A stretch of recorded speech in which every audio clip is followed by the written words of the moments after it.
Izin bertanya Yang Mulia. Ahli tadi menerangkan dalam pra peradilan dasarnya adalah dalam ruang lingkup formil saja. Bagaimana jika faktanya berkas perkara yang telah diserahkan penyidik ke kejaksaan dikembalikan dalam artian P18 dengan catatan berkas tersebut tidak memenuhi syarat formil dan material. Ya, pengembalian berkas yang dilimpahkan oleh penyidik dari ke kejaksaan dan dikembalikan ke penyidik. Ya. Ada kaitannya dengan pra peradilan? Mohon izin, tidak ada kaitannya dengan pra peradilan kita, Yang Mulia. Yang mana Pak? Yang iya. Mohon izin Yang Mulia. Dikembalikan atau tidak dikembalikan? Dikembalikan atau tidak dikembalikan itu menjadi kewenangan dari jaksa, ya kan? Itu tidak termasuk dalam objek pra peradilan. Kalau objek simpelnya. Iya. Dikembali, ya gini, simpelnya. Mau dikembalikan atau tidak dikembalikan berpengaruh nggak kepada pra peradilan? Tidak ada pengaruhnya, Yang Mulia. Pengaruhnya itu aja. Jawabannya.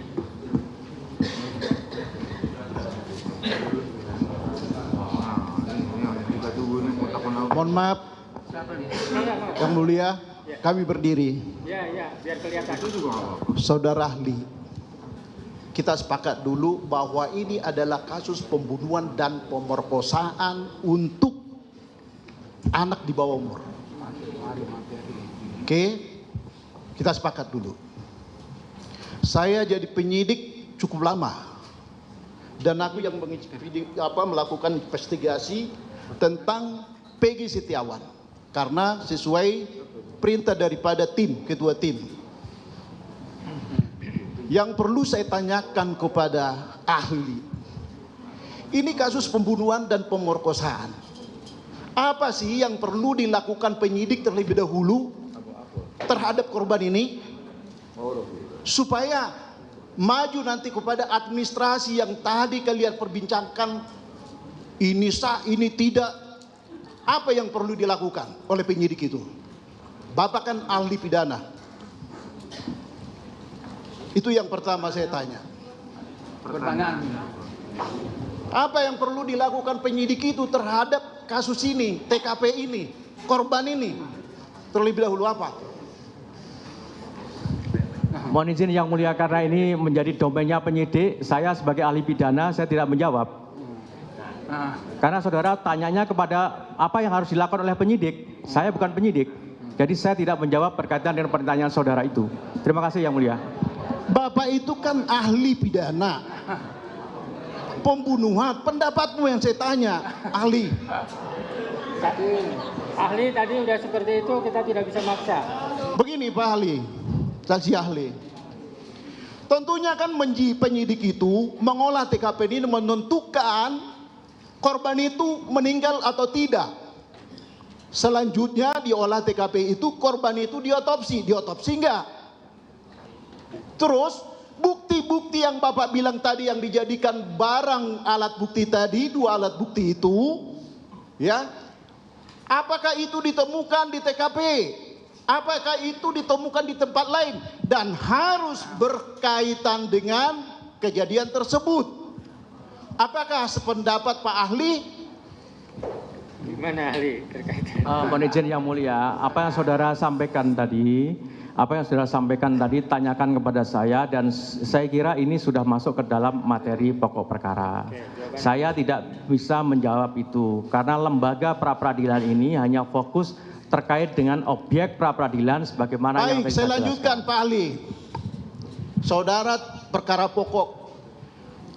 Jika mereka menentukan menaikkan dia sebagai DPO tahun 2016, tapi penetapannya tanggal 21 Mei 2024, apakah itu sah menurut ahli? Mohon izin Yang Mulia, tadi dalam kaitannya dengan putusan pengadilan tadi dijadikan sebagai petunjuk. Dan ketika kemudian penyidik menemukan alat bukti minimal Pak ahli 2, meragukan keahlianmu kalau begini.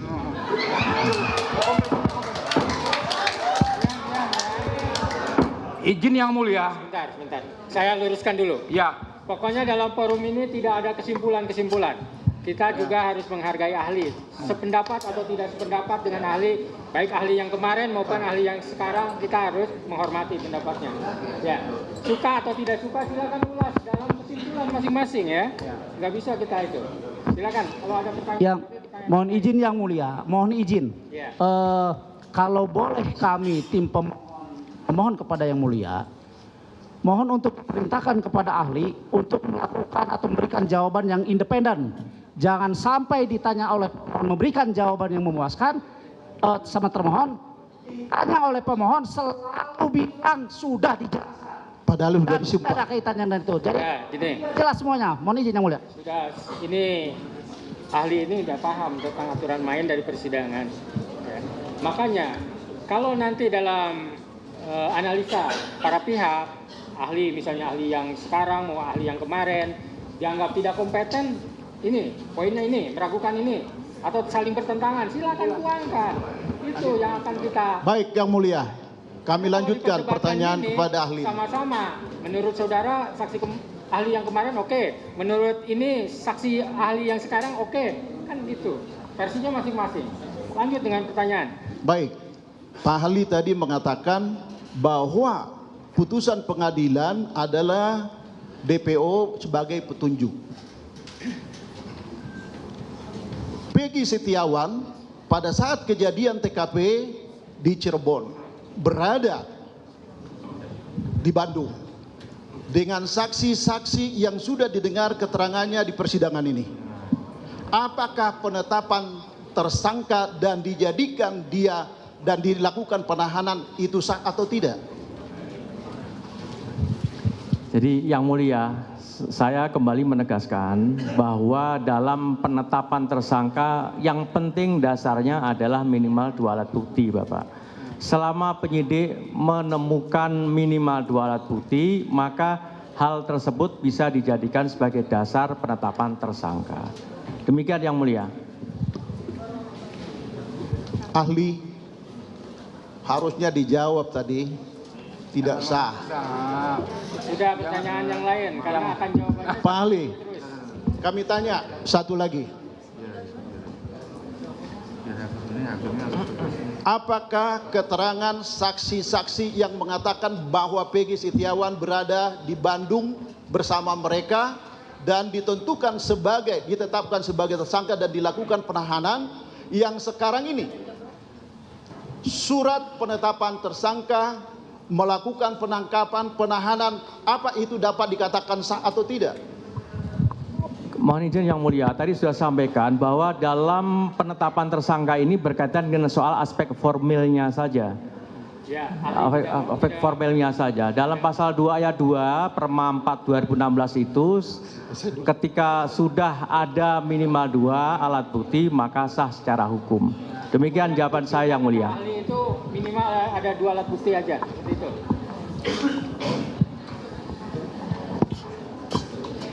Masih ada atau sudah cukup?